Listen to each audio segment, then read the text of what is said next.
Sudah berkali-kali kita ingatkan bahwa media internasional itu sudah di tangan globalis. Kalau globalis ada mau, maka berita itu di-alterate atau disesuaikan dengan tujuan mereka. Virus COVID muasalnya itu dibuat pengayaannya di laboratorium di Wuhan, dan itu tidak perlu diperdebatkan. Datanya banyak dan ada di mana-mana. Lalu bocor, di mana semua orang tahu itu dibocorkan. Sehingga menjadikan virus COVID adalah man-made disaster, petaka ciptaan manusia. Siapa manusianya itu? Ya globalis. Ketika berita internasional membesar-besarkan bertumbangnya orang di mana-mana di Wuhan, mulai dari yang mati mendadak disebarkan secara masif ke seluruh dunia. Kemudian juga negara Eropa diberitakan banyak zombie dan total lockdown secara berlebihan. Ini adalah mesin perang, mesin propaganda. COVID menjadi senjata perang.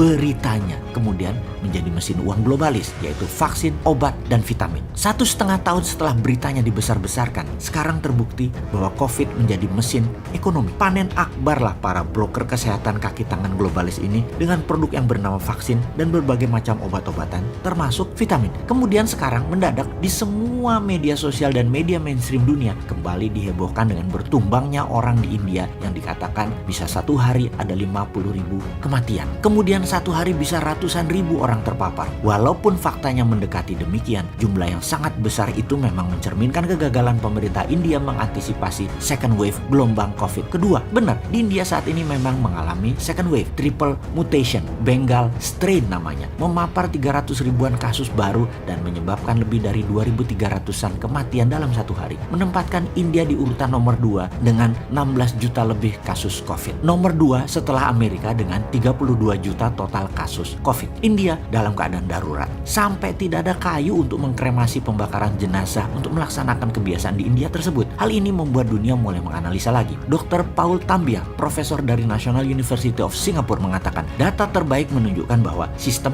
imunitas tubuh manusia yang tinggi jauh lebih bisa merespon multi-mutasi virus ketimbang antibodi vaksin. Kembali ke India. India punya varian double mutation B1617 di Maharashtra, gabungan mutasi dari varian E484Q dan L4523. Kombinasi ketiga strain berbeda lalu menghasilkan triple mutation, yaitu B1618. CSIR, Institute of Genomic and Integrative Biology, menyamakan triple mutation sebagai immune escape varian. Virus menempel di sel manusia dan sembunyi dari imun sistem. Dengan kata lain, Anda belum tentu aman dari berbagai varian ini walaupun Anda sudah divaksin karena kecepatan mutasi virus. Sebagai informasi tambahan, varian India sudah sampai Singapura. Kita harus segera bertindak sejengkal lagi masuk Indonesia. Perang melawan COVID ini, pemerintah harus 2 langkah lebih awal mengantisipasi mutasi virus. Apa itu 2 langkah lebih awal? Kita harus mempunyai alternatif jika ternyata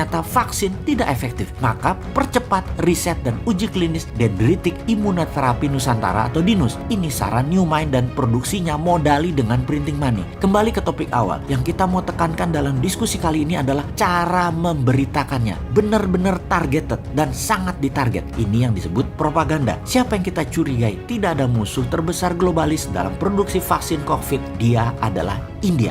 India menjadi target assassin dari intelijen operasinya globalis. Target operasi berita yang direkayasa, yang dilebih-lebihkan untuk memukul India dan memastikan vaksin global dipakai di India, dan India tidak sempat memproduksi vaksin untuk dunia. Globalis jago mengemas beritanya untuk menjadikan tool untuk membunuh India di mata internasional. Jadi mengerti mengapa India diserang beritanya dibesar-besarkan. Ya, karena India salah satu negara penghasil vaksin non-globalis terbesar, tercepat, serta tidak mau ikut vaksin globalis dari awal, menentang dan selalu melawan. Sama seperti vaksin lokal Indonesia yang merah putih, Nusantara, dan banyak lagi sekarang sedang dikembangkan. Semua nantinya ditarget juga. Jadi si Sontoloyo ini menyarankan produksi vaksin Indonesia juga produksi sistem peningkatan imunitas harus segera dilakukan, dan semua ini dilindungi oleh negara, bukan dihalangi atau diperlambat dengan izin BPOM yang dipersulit dan penggagasnya dimatikan karakternya. Juga tenaga ahlinya dianggap abal-abal. Kok membangun narasi antipati begitu sih? Jangan.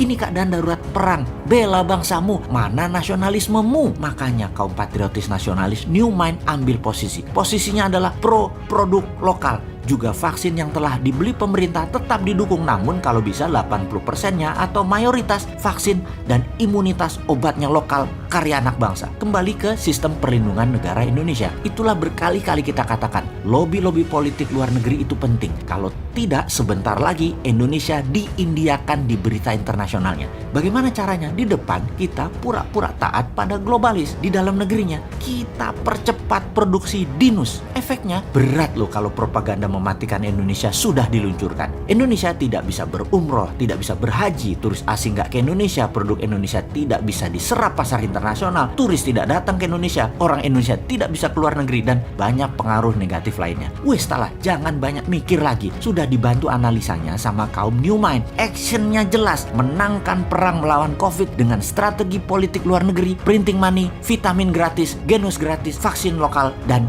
dinus.